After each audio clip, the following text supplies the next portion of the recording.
What's up? Welcome to Adrenaline Show. If you stay tuned, you would know I done turned a lot of pain to a lot of motivation.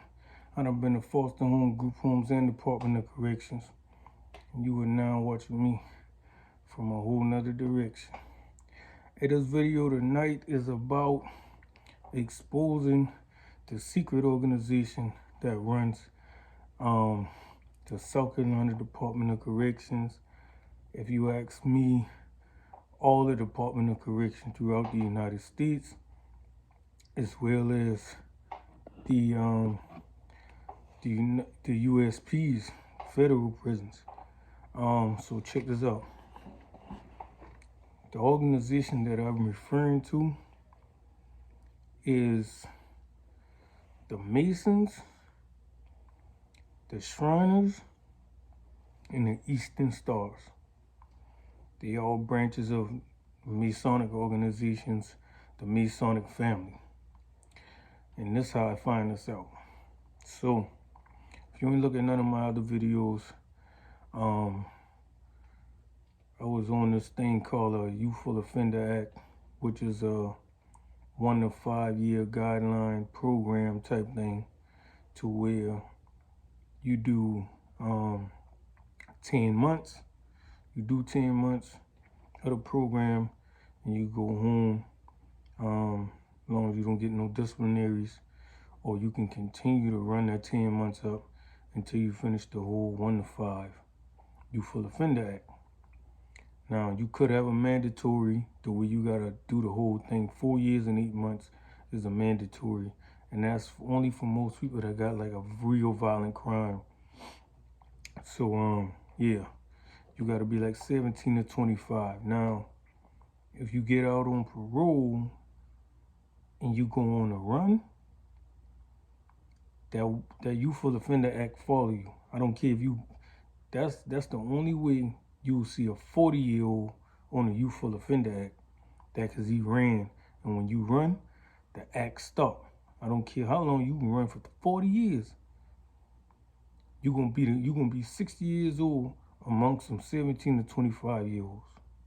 So that's how that works. So all right, check this out. So they got 3 yards you can go to do this. What is it, 3 yards? Really 2 yards. One is a yard called Trenton, one is a yard called Turbyville. Now, these are straight time yards, which is people who ain't in the program. They got regular sentences. They got a regular 1 year sentence, a regular 5 year sentence, regular 10, 20, 25, 30. They probably been down for life. Now they just done work their custody level down to where they on this level 2 yard, because all youthful offenders yards are level 2s.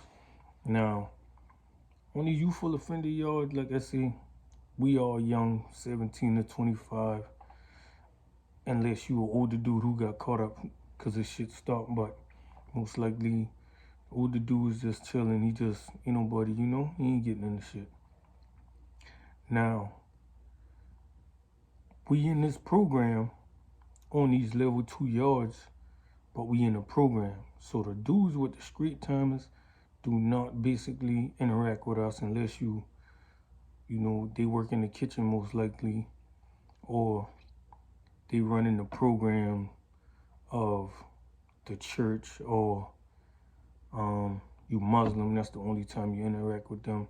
We pass each other on the yard. That's how people get stuff from them or whatever. But as far as housing together, we are not housed together. They can't even touch us, because it'll be a serious offense for them if they mess with us in the program anyway. So ain't nobody getting no stab up and none of that shit like that, but a whole lot of fighting and riots going on between different cities. So, but anyway, so boom. Now, on this Youthful Offender Act, you got the correctional officers, who I'm about to tell you are all part of these organizations. Not all of them, but mainly most of them. The high-ranking one, the white shirts, probably not none of the blue shirts, not of just regular officers, regular COs, no. Talking about the sergeants, the captains, the lieutenants, them type of shirts. Those guys are mainly like ex-military, police officers, things of that nature, or current military, or whatever, retirees, or things of that nature. And these are black people. Most of them in South Carolina, they mostly black. People that look like me and you. And instead of they, like letting you do your time in the program and just getting on through, they make it hard for you. It's kind of like a boot camp type thing, but it ain't gotta be so.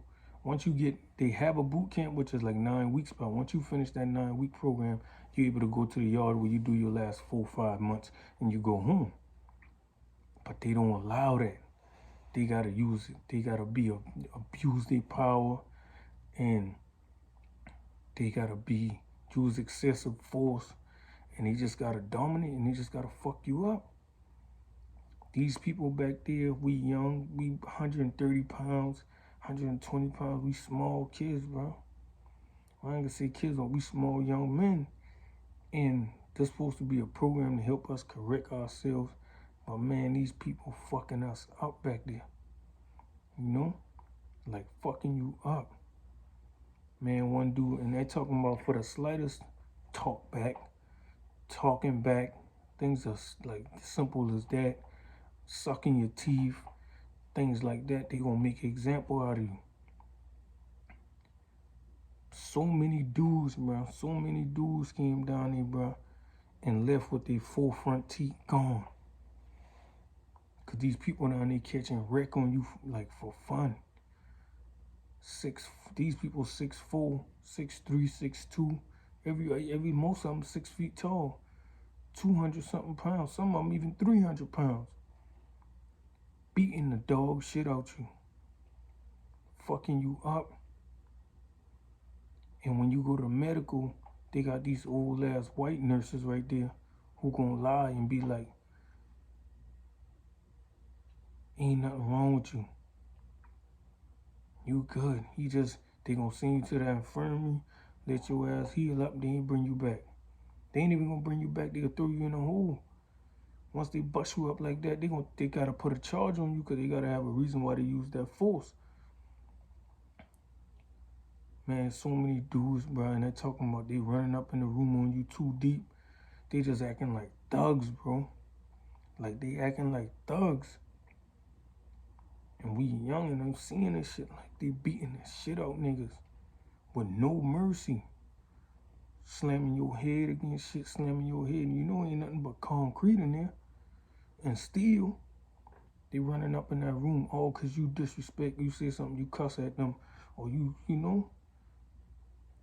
it's mostly verbal when you saying something, but they don't like that. And they coming in beating you half to death. And I seen it with my own eyes. But the thing about me was, and that's what made me started bucking the jacks, because I ain't been going for that shit. I wasn't going for that shit, but luckily I ain't never had nobody, because I'm willing to hurt one of them people real bad. I couldn't go out like that. I know a dude who been a gang member, man. He been a gang member. And that's the thing that get me with niggas that been in gangs back there. You been a gang member, and they'll bang on each other, fight each other, and lock and assault each other, stab each other, whatever, all day long. But when it came to them officers doing something to their gang members, they ain't been on that shit. I watched a dude slap a blood, bro. This dude been in blood. He went to this dude, a lieutenant, coming there. And he came, and when the lieutenant came in there, when the captain came in there, he came to tell the captain about something the lieutenant did to him. And you know what that man did? Man, that captain slapped the shit out of him and tell him, don't you ever come telling me what my officer did to you, what my lieutenant did to you, boy. And ain't nobody did shit.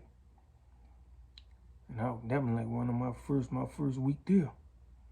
I said, man, I'll never let them. That's why I ain't never respect them niggas that been in them gangs. But I'm gonna stop right here and I'm gonna do another part though.